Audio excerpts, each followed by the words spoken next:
Video game ports are just part of the gaming industry, and there's nothing wrong with that. From a business standpoint, getting your titles onto as many platforms as possible means more ways for gamers to play and potentially leads to higher sales numbers. Additionally, it's important that beloved and classic titles are made as available as possible so that they don't get lost to time.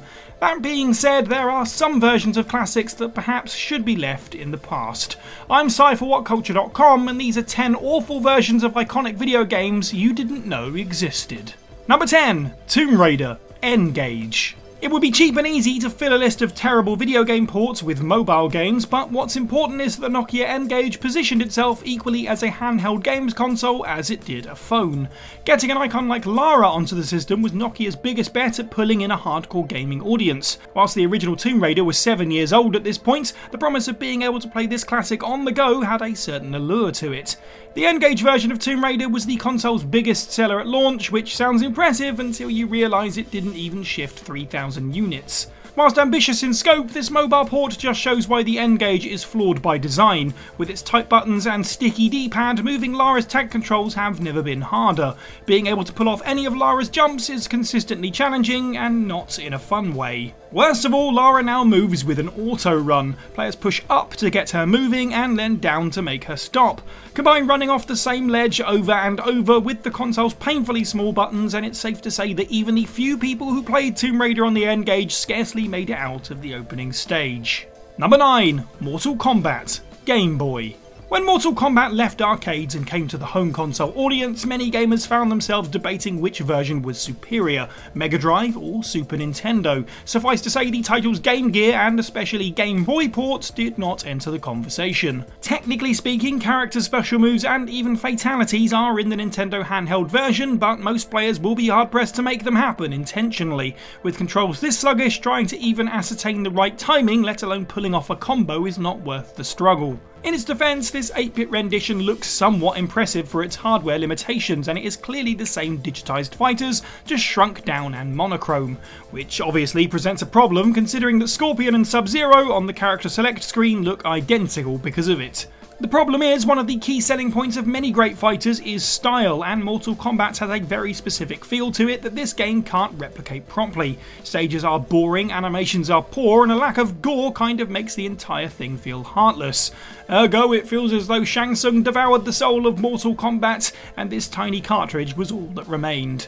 Number 8. Mega Man, MS-DOS. Just when you think the Blue Bomber has been through enough over his 35 years, you discover another blemish on the track record of poor old Mega Man. In 1990, as the franchise was at its peak on the NES, Capcom USA gave the license to High-Tech Expressions to craft an entry in the series for Microsoft's DOS system. From the off, it's pretty clear that the version is limited, as instead of the 6 Robot Masters from the original, Rockman can only rock up on 3 boring, albeit totally original, bad guys. But that's even if you get to the stage selection screen, as the game features a single room intro stage that is simply baffling. The player is immediately attacked by a powerful robotic dog, which will continuously respawn if killed, and moves faster than Mega Man can, meaning the game always starts with the player panicking and fleeing for safety. Mega Man is all about challenging difficulty, but that just seems cheap and unfair. It doesn't really get any better from there, with slippery controls and frankly insultingly bad visuals.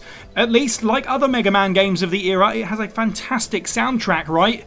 No, actually, the game doesn't feature a single note of music and is instead just 15 minutes of bleeping and blooping until it's beaten or abandoned by the player. Number 7. Spider-Man 2, PC. Spider-Man 2 for PS2, Xbox and GameCube is not just one of the most beloved video game adaptations for the webbed one, but also an overall solid game that had a hand in crafting what an open world could be. Much like 2018's Spider-Man game, this 2004 title can be hours of fun when avoiding the objective and simply swinging around Manhattan. It was one of the releases that put the young team of Treyarch on the map. However, the PC version was uniquely crafted by the Fizz Factor, whose relative lack of video game experience is immediately apparent. The open world web swinging has been turfed out for a tired level system, and swinging is done by clicking the mouse whenever the game asks. These simple changes are enough to totally derail the game, but even beyond comparison to the console version, Spider-Man 2 for PC is a technical mess.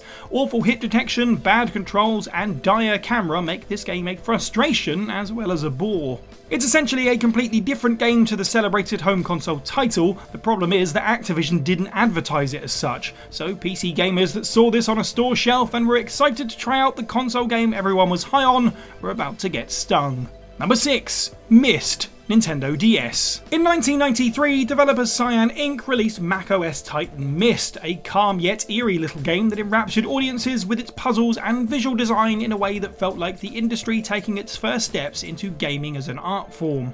The 2007 Nintendo DS version does not live up to that legacy, not one iota. How exactly this was allowed to release at all is a question in itself, as this handheld port of the classic feels like the most lazy and unfinished tie-in possible. Something clearly happened behind the scenes with developers Hotlight Research, as their earlier efforts porting MYST to the PSP were fine compared to this. The game's now 15-year-old visuals are horribly compressed to the point where text is unreadable. The audio gets the same treatment, which is an issue since many puzzle solutions are sound-based. And considering the whole point of the system is an additional touchscreen, the second screen is basically just black with a few icons on it.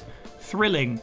On top of this, the port was upgraded for the Nintendo 3DS, which only made things worse. Cutscene audio is now out of sync, the controls are totally reworked into something clunkier, and the game's promise to use the system's 3D feature is unfulfilled. Number 5. Dead Rising: Chop Till You Drop, Nintendo Wii. Dead Rising released a year into the Xbox 360's life and really showed what the console could do by rendering large crowds of zombies and inviting players to mow them all down however they saw fit.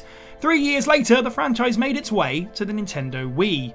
Presumably, the original Dead Rising was too far out of reach for the Wii's power, and so Chop Till You Drop is a quasi-remake. The game has been built from the ground up on the engine used for Resident Evil 4 Wii Edition, which totally alters the gameplay style. Whilst this doesn't have to necessarily be a bad change and could offer a unique experience, the Wii version has several big holes that sink it as a viable contender. In short, everything that made Dead Rising great. The overall countdown clock, which made players do the best they could in the 3 available days they had, is completely reworked, and Frank West, famous photojournalist, can no longer whip out his camera for a perfect Kodak moment. Worst of all, not only is Willamette Parkview Mall a smaller location, it's far less inhabited. Gone are the big crowds of zombies, and instead players will neatly navigate around the dozen or two that the game can render at a time, rendering this version the one that misses the entire concept of Dead Rising. Number 4. Call of Duty: N-GAGE. Before it became a $1 million grossing worldwide phenomenon, Call of Duty was just one little PC FPS. In fact, it almost completely stayed this way, as there were 5 years between the PC and home console release. Therefore, the N-GAGE version of Call of Duty is the first handheld port for the series, and it actually predates the franchise coming to both Xbox and PlayStation. Launching on Nokia's video game system and cell phone hybrid means that Call of Duty suffers the same issues every title on the system does: a tiny screen, an aspect ratio that is not suitable for gaming, and awkward controls. Still, this version of Call of Duty at the very least has clearly had plenty of effort put into it, which is what makes it even more of a shame that it functions terribly. Sluggish aiming makes the game incredibly hard to play. Furthermore, limited textures, terrible draw distance, and in fact enemies that can shoot and kill you from behind that draw distance make this an alarming departure from the quality of the original. Thankfully, Call of Duty's first port wasn't setting a precedent, and remains little more than a strange footnote in the franchise's rise to global dominance. Number 3. Super Mario Bros. Special, PC 8801. Whilst in this day and age Nintendo are very careful about who they let come near their sacred intellectual properties, that wasn't always the case.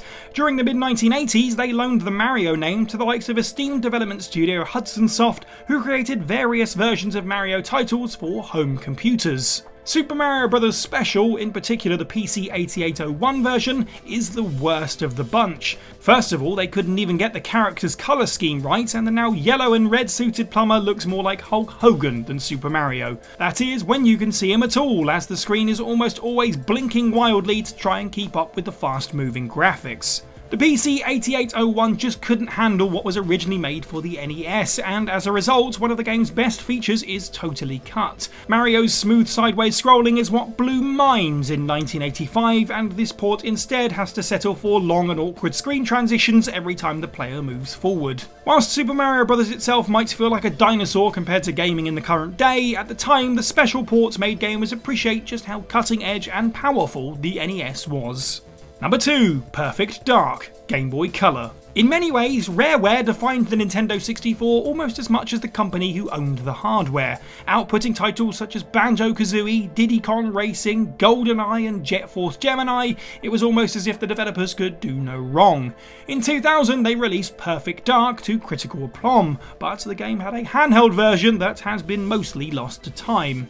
The Game Boy Color port of Perfect Dark, unsurprisingly, has to make huge changes to the formula to even function. Gone is the first-person perspective, and instead the game acts as a sort of Metal Gear-esque isometric top-down action game. However, whilst it might have looked decent for the time, it's certainly not aged well. More than that, it's just not fun to play. Perfect Dark asks players to use stealth, which is a total headache to operate. With such a restrictive field of view, it's easy to accidentally trigger alarms or encounters, and stealth kills are all based on an arbitrary amount of distance between Joanna and the enemy's back. With awkward and overstuffed controls, it's clear that Rare was expecting too much out of the GBC in its twilight years. With all the goodwill in the world for Rare, the gaming industry moved on from this poor Perfect Dark port quickly to save them the embarrassment. Number 1. Resident Evil 4 ZEEBO. Considering the huge success of the 4th numbered entry in Capcom's corporate terror franchise, you can't really blame them for porting Resident Evil 4 to every system under the sun. Starting off on the GameCube, famously jumping to the PS2, and from there spreading its joy like, well, a virus. Most likely you've never heard of this particular Resident Evil 4 port because the console it released for was exclusively available in Brazil and Mexico. The ZEEBO was a quaint yet incredibly underpowered machine that had a fairly short lifespan and shallow pool of games. Resident Evil 4 ZEEBO Edition is a pale imitation of what made it great elsewhere. The panic horror gameplay of being overwhelmed by hatchet and chainsaw wielding Ganado is pretty much impossible to feel considering that the game renders very few enemies at a time. Most of the game's campaign is completely absent. The ZEEBO version is 12 missions that are all just a single iconic room from the game we all know and love. Furthermore, the joy we all had organising our inventory can't be replicated here as the game does away with it. As such, it's not surprising to learn that the ZEEBO edition of Resident Evil 4 was originally designed for Nokia phones, which somehow makes it even worse that this was repurposed and brought to a home console, even one that risked winding up in very few homes. And that's the list. Let us know what you thought of this video down in the comments below. Have you played any of these awful versions? And let us know of any other terrible ports that most people don't know about. Make sure you like this video, share it with your friends, subscribe and hit that notification bell. I've been Cy for WhatCulture, and have a good week.